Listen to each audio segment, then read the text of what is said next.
Penguin Random House Audio presents The Laws of Human Nature by Robert Greene. Read for you by Paul Michael, with an introduction read by the author. Introduction. If you come across any special trait of meanness or stupidity, you must be careful not to let it annoy or distress you, but to look upon it merely as an addition to your knowledge, a new fact to be considered in studying the character of humanity. Your attitude towards it will be that of the mineralogist who stumbles upon a very characteristic specimen of a mineral. Arthur Schopenhauer. Throughout the course of our lives, we inevitably have to deal with a variety of individuals who stir up trouble and make our lives difficult and unpleasant. Some of these individuals are leaders or bosses, some are colleagues, and some are friends. They can be aggressive or passive-aggressive, but they are generally masters at playing on our emotions. They often appear charming and refreshingly confident, brimming with ideas and enthusiasm, and we fall under their spell. Only when it is too late do we discover that their confidence is irrational and their ideas ill-conceived. Among colleagues, they can be those who sabotage our work or careers out of secret envy, excited to bring us down. Or they could be colleagues or hires who reveal, to our dismay, that they are completely out for themselves, using us as stepping stones. What inevitably happens in these situations is that we are caught off guard, not expecting such behavior.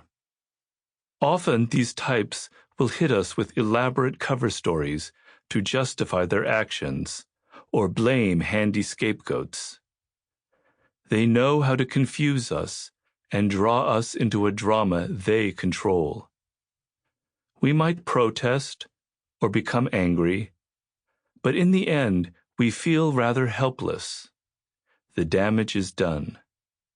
Then another such type enters our life, and the same story repeats itself. We often notice a similar sensation of confusion and helplessness when it comes to ourselves and our own behavior. For instance, we suddenly say something that offends our boss or colleague or friend.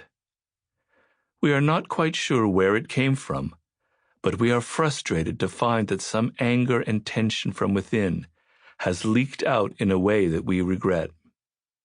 Or perhaps we enthusiastically throw our weight into some project or scheme, only to realize it was quite foolish and a terrible waste of time.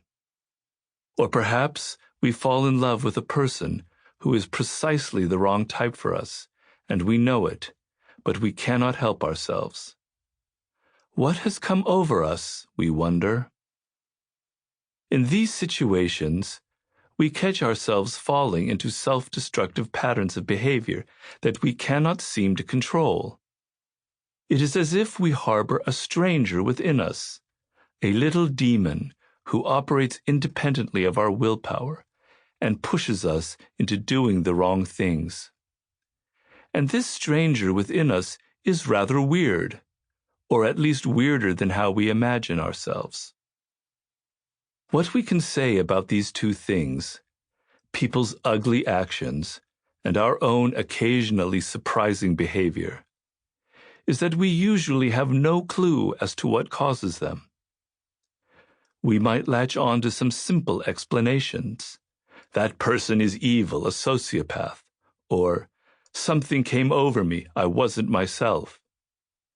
But such pat descriptions do not lead to any understanding or prevent the same patterns from recurring.